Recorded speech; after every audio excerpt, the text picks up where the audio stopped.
For the barbell bench press, the first thing you want to do is set up the barbell in relation to the height from the ground and also where the bench is at.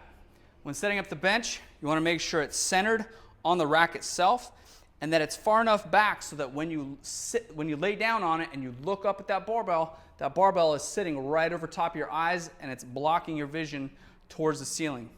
The height of the barbell is going to depend on the length of your arms. As I get into position here, you want that barbell to be about the height of your wrists. They can be below or above, obviously, depending on personal preference, but this is a great starting point.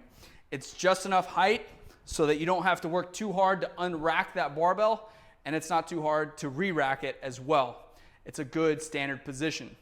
Once you've got those both set up, the next thing we want to do is pay attention to where our head, shoulder blades, hips, and feet are.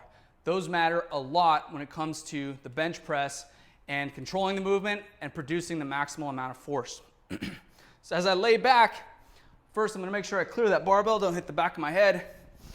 I'm going to scoot forward so that as I look up at that barbell is sitting right over top of my eyes and it's blocking my vision to the ceiling. Next thing I'm going to do is I'm going to make sure that my shoulder blades and my butt are sitting firmly on top of this bench, and then I'm going to set up my feet. I'm going to hike my feet back until just before my heels start coming up the ground. You may see videos of the heels coming up and whatnot. Again, it's personal preference. I just prefer to have maximum amount of control. If you cannot touch the floor with your entire foot, I highly recommend placing some mats, some plates, some dumbbells even, whatever you have available to make sure that your feet can touch the ground. From this position, we can start getting set up. Now, when I get set up for the barbell bench press, I'm going to show you with a shoulder width grip. Okay, some people prefer to be a little bit wider out. I have the most control in here and it feels the best on my shoulders, my upper back, and this is where I can produce the most force. A couple principles to keep in mind when performing the bench press. As we lower that weight, we're going to want to keep the forearm vertical. This is, imagine if I'm laying down. Okay, we're going to keep the forearm vertical. We're going to keep this 90-degree angle between our lower arm and our upper arm. As you look at me from the front, we want to avoid having the elbows pop out to the side, and we also want to avoid our elbows falling forward of our wrists or our wrists going behind the elbows. This does not give us maximal control or allow us to produce the maximum amount of force. Again, we want to keep that wrist right on top of that elbow and that forearm straight up and rigid, keeping the arms in tight. Now, when I get set up, I'm going to do what's called bending the bar. I'm going to bend it forward. Obviously, I can't really bend the barbell, but I'm going to imagine if I am, or if I could, I'm going to bend it forward, and as I do that, I'm going to create all this tension through my wrists, my elbow, my shoulder, and my upper back, and that barbell is going to become part of my body. It's going to give me maximal control, and again, allow me to produce the most force as I can with this barbell.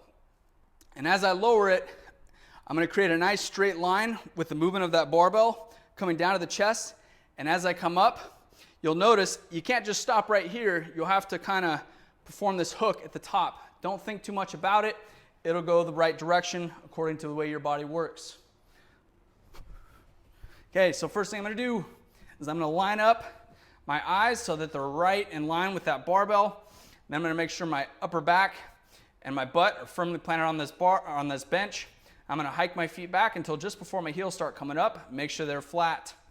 From here, I'm going to reach up, establish my grip. My hands are going to be shoulder width, thumb and fingers wrapped around, and I'm going to crush that barbell between my hands.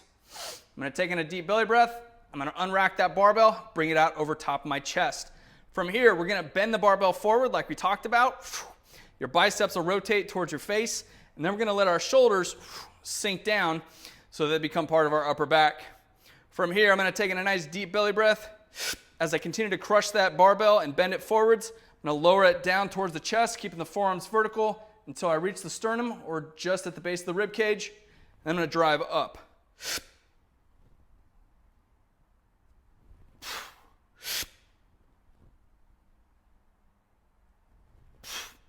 Once I completed the designated number of reps, I'm going to keep the arms extended, bring it back into the J-hooks, and release.